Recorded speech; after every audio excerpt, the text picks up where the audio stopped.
अच्छा, आजकल उत्तराखंड के अंदर अगर बात की जाए, टोटल वर्चुअल हो, सोशल मीडिया हो, हर तरफ जुम्मे की नमाज का जो आदेश है वो तैरता हुआ नजर आ रहा है। मुस्लिम यूनिवर्सिटी की बात निकल कर आ रही है, हरीश रावत भी बैट पकड़ के अपनी बात कहते हुए नजर आ रहे हैं। तो कहाँ पर आप इन बातों को देखते हैं? क्योंकि देखिए, अब मैं इसका, अगर कोई आप गलत बात किसी हमारे बारे में या किसी के बारे में कहेंगे तो लोग कहेंगे यार ज़रा इसको चेक कर लीजिए। लेकिन कांग्रेस का जो ट्रैक रिकॉर्ड है मुस्लिम तुष्टीकरण का, सैफरन टेररिज्म की बात वो करते थे, भगवा आतंकवाद की बात उन्होंने की, उन्होंने मुस्लिम तुष्टीकरण की बात की, उन्होंने तमाम ऐसी मतलब एक फहरिस्त है लंबी कि जो जिस बात के बारे में वो बोलते रहे, तो लग जाता है कि ये जो तुष्टीकरण के जो आरोप इनके ऊपर है वो सही है। और जुम्मे की वो तो सब सच्चाई थी, वो तो सबको पता था कि जुम्मे की छुट्टी का ऐलान हरीश रावत जी ने किया है।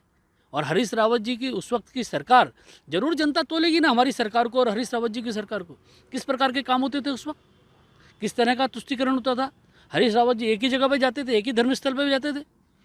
तो अब वो उसको करेक्ट करने की कोशिश कर रहे हैं, लेकिन उनकी इमेज बन गई है और सबको समझ आ गया है कि हरीश रावत जी और कांग्रेस की तुष्टीकरण की राजनीति है और उसमें वो एक वर्ग, एक धर्म के लोगों के लिए बहुत आगे जाके काम करते हैं। एक सवाल आपसे कर रहा हूँ, हरीश रावत या कांग्रेस की बात की जाए, 3 तिगाड़ा काम बिगाड़ा लगातार कह रहे हैं। आपने इस बात को लगातार कहा भी कि जो गोल के पास होता है उसको बॉल फेंकने का मौका दे दिया जाता है कि वो पास करे और गोल करे। तो ऐसे में जो 3 सीएम बदले गए, इसका इफेक्ट कितना आपको नजर आ रहा है? आप घूम रहे हैं?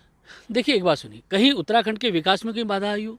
और हमारे यहाँ तो मैंने पहले भी लगातार कहता रहता हूँ, एक परंपरा है कि जो आदमी काम के नज़दीक है, जो आदमी बॉल के नज़दीक है, हमारे यहाँ कोई मुख्यमंत्री की कुर्सी कोई ऐशो आराम के लिए नहीं है, कोई जिस तरह के काम कांग्रेस के लोग करते हैं इन कामों के लिए नहीं है। हमारे यहाँ सत्ता सेवा के लिए है। और हम लोग सब लोग, चाहे त्रिवेंद्र सिंह रावत जी ने 4 साल किया, बहुत बेहतरीन काम किया। मैं आपको ये कह सकता हूँ, त्रिवेंद्र सिंह रावत जी के 4 साल जीरो टॉलरेंस के लिए इस उत्तराखंड के इतिहास में सदैव याद रखे जाएंगे, जिस प्रकार का उन्होंने दिया।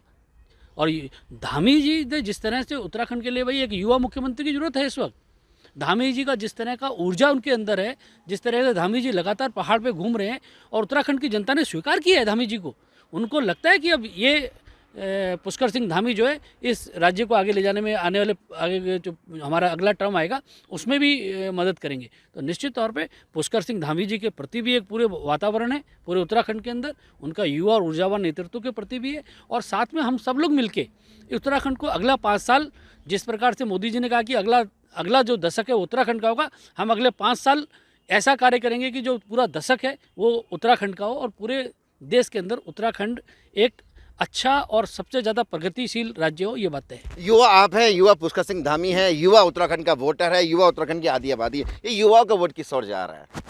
निश्चित तौर पे ये तो भारतीय जनता पार्टी की तरफ जाएगा। आप देखिए, पुष्कर जी ने पिछले जो उनको 6-7 महीने मिले हैं उसमें युवाओं के प्रति उनके प्रति जो युवाओं का आकर्षण है वो स्पष्ट रूप से दिखता है।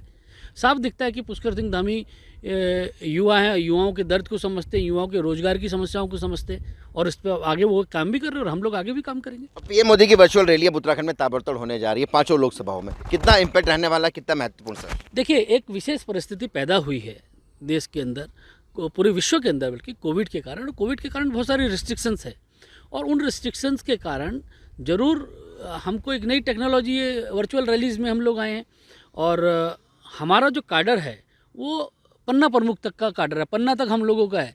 हम प्रधानमंत्री जी जब वर्चुअल रैली करेंगे उनके संदेश को जनता के एक एक व्यक्ति तक पहुंचाना, ये हम लोगों के लिए एक लक्ष्य है। और हम मोदी जी जो कहेंगे उसको जनता के पास ले जाएंगे, नीचे एक एक अपने वोटर के मतदाता के पास ले जाएंगे, उत्तराखंड के प्रत्येक नागरिक के पास ले जाएंगे। और हमें पूरा विश्वास है कि मोदी जी का जिस तरह का नेतृत्व है और उनके जिस तरह का उत्तराखंड को लेकर विजन है और उत्तराखंड को लेकर जिस प्रकार का उनका स्नेह है, श्रद्धा है उत्तराखंड के प्रति, जैसे उनकी उत्तराखंड की जनता हमको उनके बात सुन के फिर हमको आशीर्वाद देगी।